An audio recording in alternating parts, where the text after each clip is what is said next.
dan isinya banyak ditemukan anakronisme, kesalahan kronologi sejarah yang mustahil. Analogi sederhananya, bayangkan buku sejarah menulis Presiden Jokowi sedang berbincang dengan Presiden Soekarno. Kita langsung tahu itu mustahil karena saat Jokowi menjabat presiden tahun 2014, Pak Soekarno sudah lama meninggal.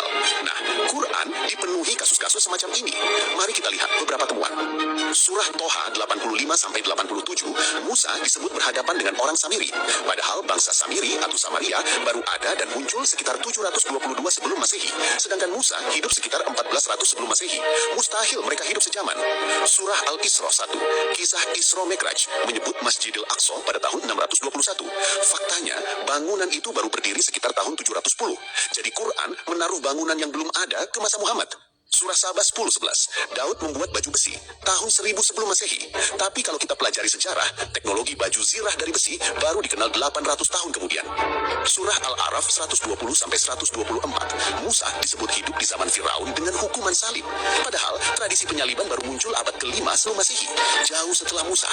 Surah An-Nisa 157, Quran menolak penyaliban Yesus. Padahal bukan hanya Injil, sejarawan Yahudi dan Romawi pun mencatat peristiwa itu. Mengapa hanya Quran yang menulis berbeda?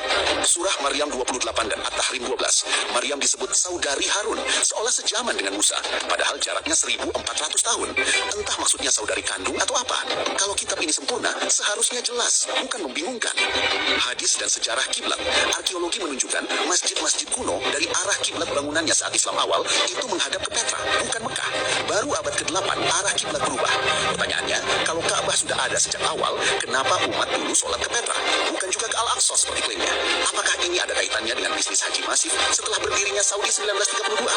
Surah Al-Qasas 38 dan Al-Mu'min 36, Fir'aun dikisahkan berbicara dengan Haman. Tapi Haman hidup di Persia abad ke-5 sebelum Masehi, sementara Fir'aun ribuan tahun sebelumnya. Mustahil mereka bisa bertemu. Surah Al-Kahf 96, kisah Zulkarnain membangun tembok menahan Ya'juj dan Ma'juj. Narasi ini identik dengan legenda Alexander the Great. Hingga kini tak ada bukti tembok itu pernah ada.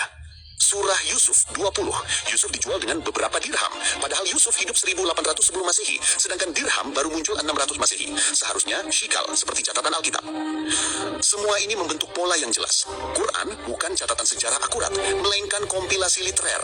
Kisah-kisahnya lebih mirip dongeng moral atau narasi fiksi, dipinjam dari Taurat, Mazmur, dan Injil, lalu dipoles ulang demi agenda politik agama baru di abad ke-7. Maka pertanyaannya, kalau Quran benar-benar wahyu ilahi, mengapa isinya penuh kesalahan sejarah dan anakronisme?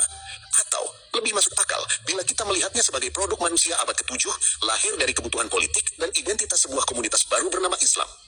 Jadi sebenarnya para ulama terdahulu itu mengakui adanya ambiguitas ini. Ya. Walaupun kaum muslim modern ketika kita mengatakan ada ambiguitas teks kitab suci, ada ambiguitas dalam Al-Quran, ada kontradiksi dalam Al-Quran, kata kontradiksi, ambiguitas atau ambivalensi itu cenderung direspon dengan sangat negatif. Ya. Bagaimana mungkin ya, dalam Al-Quran itu ada kontradiksi? Itu adalah suatu sikap yang tidak tepat. Kalau kita menganggap dalam Al-Quran itu ada ambiguitas, ada ambivalensi dan seterusnya. Ini sebenarnya pandangan modern. Orang-orang yang terlalu bersemangat dalam beragama.